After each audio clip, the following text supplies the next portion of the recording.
अधिक मास की कथा अध्याय 3। इस कथा को पूरा सुनने से संतान धन की प्राप्ति होती है, भगवान विष्णु की कृपा प्राप्त होती है और भगवान कृष्ण का आशीर्वाद मिलता है। भगवान कृष्ण के आशीर्वाद से सभी मनोरथ पूरे हो जाते हैं। तो कथा को पूरा सुने। देवऋषि नारद ने जब भगवान विष्णु से कहा कि हे प्रभु, आपने मुझे अनेकों व्रत आदि बताए, चैत बैसाख कार्तिक आदि की कथाएं सुनाई, लेकिन पुरुषोत्तम मास कौन है, भगवान कृष्ण की इसमें कैसे पूजा की जाती है, क्या कथाएं, कृपा करके मुझे बताइए।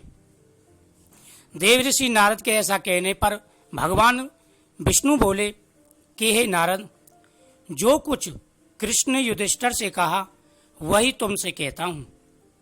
एक समय धर्मराज युधिष्ठिर जुए में दुर्योधन से सब कुछ हार गए थे, तो द्रौपदी के बालों को पकड़कर दुष्ट दुशासन ने खींचा और वस्त्र भी पकड़कर खींचे तो श्री कृष्ण भगवान ने रक्षा की। यानी जुए में युधिष्ठिर सभी कुछ हार गए थे, राज्य पाट, यहाँ तक कि द्रौपदी को भी हार गए थे, क्योंकि दुर्योधन बड़ा कपटी था और कपट से उसने जो है अपने मामा के साथ में मिलकर के जुए में पांडवों को हरा दिया। दुशासन द्रौपदी को केस पकड़ के खींचता हुआ लाया और उसको राज्यसभा में खड़ा कर दिया। भगवान श्री कृष्ण ने उसकी रक्षा की थी। उसके पश्चात युधिष्ठिर आदि राज्य को छोड़कर काम्यक वन को चले गए। यानी वहां से फिर उसके बाद में पांचों पांडवों ने हस्तिनापुर को छोड़ दिया और वह काम्यक वन में चले गए। वहां पर वन में युधिष्ठिर आदि बाल बिखरे वन में रहने वाले हाथियों की तरह वन के फलों को खाकर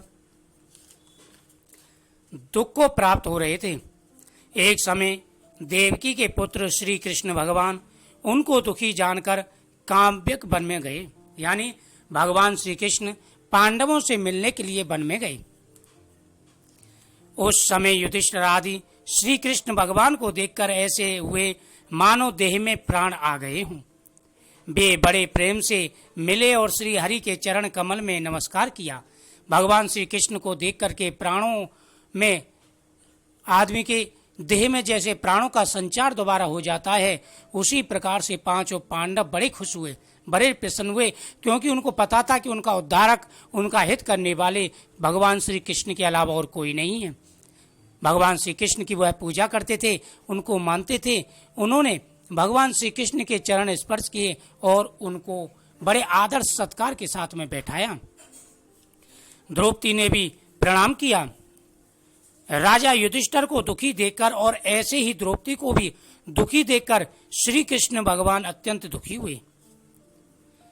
जब विश्वात्मा भक्त वत्सल भगवान ने दुर्योधन को भस्म करने के लिए कोप किया, तो मानो करोड़ों काल कराल समान मुख से प्रलय काल की अग्नि उठी और दांतों को पीसते हुए मानो त्रिलोकी को भस्म कर देंगे। यानी भगवान श्री कृष्ण ने जब पांडवों को दुखी देखा तो भगवान श्री कृष्ण को पहली बार क्रोध आया। भगवान श्री कृष्ण को एक बार क्रोध आया जब भीष्म पिता पर क्रोध आया था, और पहली बार जब क्रोध आया तो इस समय आया था पांडवों की स्थिति देख करके। इतना भयानक क्रोध आया कि तीनों लोग त्राय त्राय करने लगे, हाहाकार मच गया। देवता हाथ जोड़ के खड़े हो गए भगवान श्री कृष्ण के क्रोध को देख करके। ऐसा प्रतीत होता था मानो अभी प्रलय हो जाएगी। तब अर्जुन कृष्ण भगवान को क्रोध में देखकर भय से कांप उठा, और जब भगवान श्री कृष्ण को क्रोध आया तो सभी पांडव भगवान के सामने हाथ जोड़ के खड़े हो गए। अर्जुन और पांडव सभी कांपने लगे। युधिष्ठिर और द्रौपदी तथा दूसरे उपस्थित वृंद हाथ जोड़कर भगवान को प्रसन्न करने के लिए स्तुति करने लगे। अर्जुन कहने लगे, हे कृष्ण, हे जगन्नाथ, हे नाथों के नाथ, मैं जगत के बाहर नहीं हूँ। यानी भगवान श्री कृष्ण ने जब क्रोध किया तो सभी पांडव और वहां पर जो उपस्थित जन थे सभी हाथ जोड़ करके खड़े हो गए। भगवान से कहने लगे, हे जगन्नाथ, दीनों के नाथ, दया सागर, भक्त वत्सल प्रभु, इस संसार के अंदर मैं भी हूं। अर्जुन कहने लगे कि मैं बाहर नहीं हूं, आप मेरी रक्षा करें। आप तो सारे जगत की रक्षा करने वाले हो, जिनके नेत्र के गिरने से ब्रह्मा का पतन हो जाता है, जिनके कोप से क्या कुछ भी नहीं हो सकता। 1 मिनट में संसार विनष्ट हो सकता है।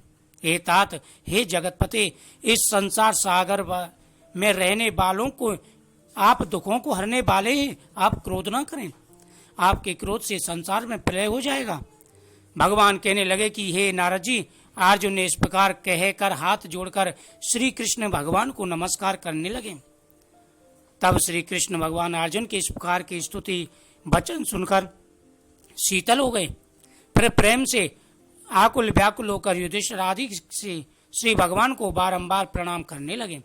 और जब भगवान से इस प्रकार अर्जुन ने स्तुति की तो भगवान शांत हो गए और पांडवों की ओर दया दृष्टि से देखने लगे। सभी पांडवजन हाथ जोड़ करके भगवान की स्तुति करने लगे। श्री नारायण कहने लगे कि हे नारद, इस प्रकार प्रेम से मग्न हो फिर सिर झुकाकर हाथ जोड़कर बारंबार भगवान श्री कृष्ण को नमस्कार कर अर्जुन ने जो प्रश्न किया वह मैं तुमसे कहता हूं। हरि भगवान यह सब सुनकर पांडवों के हितकारक वचन कहने लगे।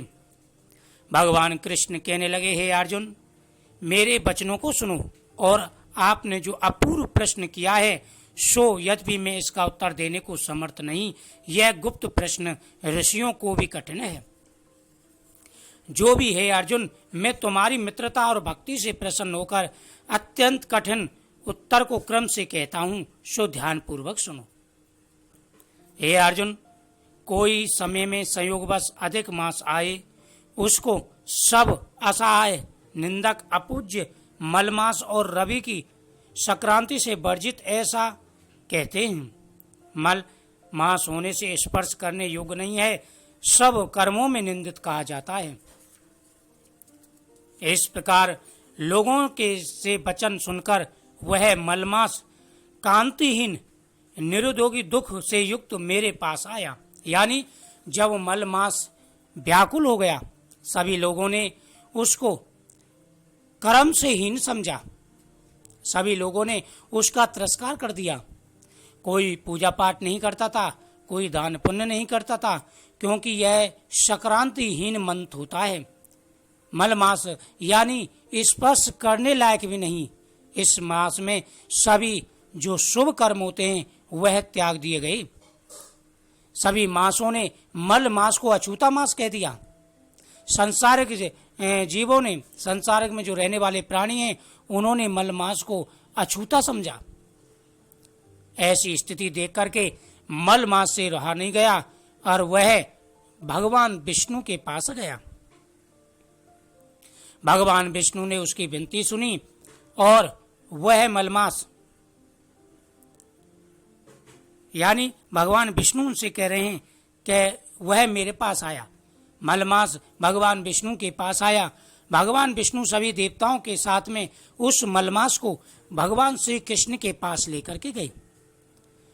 हे अर्जुन, जब वह मलमास दुखी हो गया, परेशान हो गया, सभी देवताओं के साथ में मेरे पास आया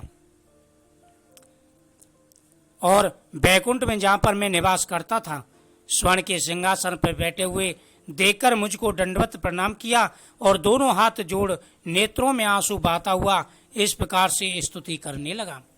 यानी सभी देवताओं के पास में वह बैकुंठ धाम आया जहां पर मेरा एक रूप रहता है और वह विष्णु भगवान के पास आया। विष्णु भगवान उसे लेकर के मेरे पास आए। मुझे देख करके मलमास मेरे चरणों में गिर पड़ा और जोर से अपनी व्यथा बताने लगा और वह नाना प्रकार से भगवान की स्तुति करने लगा। इति श्री मलमास पुरुषोत्तम मास तृतीय अध्याय संपूर्णम। यह मलमास की तृतीय अध्याय की कथा थी। इस कथा के सुनने से इंसान को मन में शांति प्राप्त होती है, इंसान की सारी मनोकामनाएं पूरी हो जाती हैं। इस अध्याय के सुनने से भगवान प्रसन्न होकर के आशीर्वाद देते हैं। कथा को सुनने के बाद में गौ माता को कुछ ना कुछ खिला के आएं और जब आप कथा सुन रहे हो तो भगवान के सामने शुद्ध देसी घी का दीपक जला करके जरूर रखें। शुद्ध देसी घी का दीपक जला करके ही आप जो है कथा का श्रवण करें। इस कथा के श्रवण करते समय जो भी आपके मन में कामनाएं होंगी वह पूरी हो जाएंगी। पूरे महीने, अधिक मास के पूरे महीने आप इस कथा का श्रवण जरूर करें। यह बहुत ही अच्छा महीना है और 3 साल में एक बार आता है, इसलिए सभी प्रेम से लगन से श्रद्धा के साथ में भगवान श्री कृष्ण के इस पवित्र मास का जो है श्रवण जरूर करना चाहिए। बोलो राधा कृष्ण भगवान की जय।